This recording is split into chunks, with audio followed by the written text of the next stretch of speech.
It's your girl Champagne Lloyd, and welcome to 5 Minute Fridays, y'all. As always, you know your girls hoping you're having a fantabulous day, but if you're not, y'all know how we do. We flip the script because we understand that nope, we can't control every situation, circumstance, person, place, thing, who mama that is, who them kids are, who the white people think husband is, who what school we gotta go to, what gig we gotta work, who gonna be at that said gig, and what attitude they gonna have once they see us bust through the door. But we understand it don't even matter though. Why? Because it's time out for letting others dictate to us what kind of day we're gonna have based upon if you feeling me or not, you like me or not, I'm straight or not. No, nobody gets to kill our vibe nor steal our joy, because every day, all day, 365, 24/7, 60 seconds to every minute, you, sir and ma'am, can control your reactions, responses, and attitudes wherever you gotta be, whoever you gotta work it with. Anywho, let them shade throw. Let them spread the hateration Kool-Aid juice flavor red. It don't matter. Let others jump on their messy bandwagons. Our actions are always going to talk louder than they ever could. So, today I really want to talk about... Sorry, y'all. Camera done jacked up. Today I really want to talk about regret. Regret. The dangers I'm seeing in regret. So a little over 5 years ago, I was married to this fly guy named Mr. Marvin Lloyd. 7 years married. My boo thing, loved him. We had our ups and downs, hard marriage. Things happened, didn't like. We loved each other dearly, though, to the day he died. I loved him. He loved me.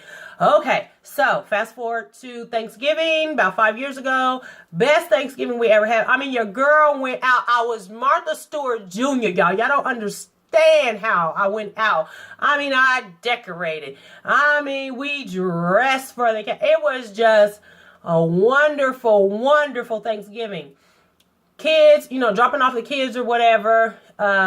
He subsequently had family coming in from Kansas City and Chicago, and I didn't know that. So I was expecting him back, and he didn't come back. So y'all know I'm a chick. I got salty. I said, well, I'll fix him, because we was way past the point of we didn't fight or argue, doing all that screaming and yelling no more. We had matured past that. So I was like, well, he's sleeping on the couch tonight. No nookie or no cookies. So I go to bed. I hear him come in about 2, 3 in the morning. You know, it's whatever. I said, I'll show him. I got the alarm in the room. So the alarm goes off that morning. And me, I say, trying to be ugly, I said, I'm going to let this Negro get fired. I ain't even going to wake him up. And then how many of you know God will talk to you early in the morning? All I know is something said, fool, if you don't get up and wake him up, he gonna get fired. And you a housewife, you don't work, he can't lose his job. I was like, self, jumped my butt up, woke him up, and then something said in me, make him a plate to take to work. I'm like, okay, I'll make him a plate. Struggled, y'all, because I'm like, he gonna feel me. I ain't gonna holler and argue, but he knows when I'm mad, I'm mad. So I make the plate, throw it in the refrigerator. I'll wake him up.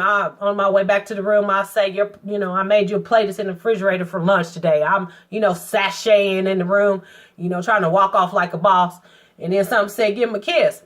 And then I said to that something, I'm going to say what I said, hell no, I'm not kissing him. He ain't going to think that it's just okay, and he just going to be able to get that off. So I slam the door and go in the room. Okay, well then, how many of you know that sometimes, all we have is this moment. Some of us are living in our last moments, our last time with people, and you really don't want your last moment not to be all it can be. Needless to say, later on that day, work comes. He got sick and stuff at work, and he was dead a week later. Never conscious ever again. I never got that moment. Had I known that was going to happen, of course, y'all know I would have kissed him. I would have busted my move. I would have, did all the things that lovers do. But I didn't know, y'all, that was my last moment. So that is one of the regrets that I have in life. There's nothing nobody can say, nothing nobody can do. That is a moment that I missed and I will not ever get back. Of course, I can be cool, but I will never get that moment. And that's what I want to talk to people, you guys today about regrets. And I just use that as an example. Because there are some of you out there that need to tell somebody, I love you. Or there's some of you out there that needs to tell somebody, I forgive you. Or there's some of y'all out there need to tell somebody, I'm sorry. We are so presumptuous that we're going to always have the next moment, that we're going to always have that next chance to do something. Or, you do your penance. You done made me mad. I got time to be mad and make up. I got that time. You don't know that there's how many people, if we polled everybody, there's loads of people that I thought I had more time. If I knew I was on that short of time, I wouldn't have made that. That wouldn't have been a good look. I'd have made a different choice. You feel me? That's what I want to talk about, y'all. I just want to urge you. If you love somebody, let them know. If you're angry with somebody, I'm not saying let nobody walk over you and do you wrong, but I'm saying to show the vulnerability to keep a moment and say, you hurt me. You made me mad. This did this, that, or the other to me. And let's heal and let's deal with this thing versus everybody holding all this stuff in and like, I got time. You don't know what time. That you don't know how many mothers didn't kiss their kids and their kids go out and get killed. How many fathers didn't kiss their daughter? How many wives like me didn't do that last thing and there was never another moment? I'm just saying all this beef and hating and all that, ain't nobody got time for that. You don't got time for that because regardless of how fly and hard and invincible, excuse me, you think you are, boo-boo, you gonna die too. You know what I'm saying? We are all gonna die. So why would we live our moments that we have here being mad at each other, talking about each other, being messy, unforgiving, families breaking up with this mess. And hear me clearly, never, ever, ever saying, let yourself get dogged. But I'm saying, do the work to get past it because that could be your last moment.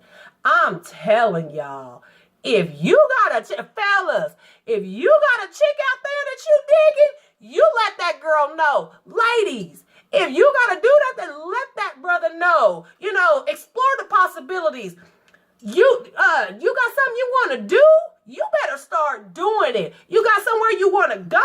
You better start, put some pedal to the metal and get to doing that stuff, y'all. Because it's a sad, sad person to get to your last moments and you didn't do what you really wanted to do, what you was really made to do. What a wasted tragedy that is. That's all I had to say, y'all. That was just on my heart, y'all. Don't get caught up in that regret trap.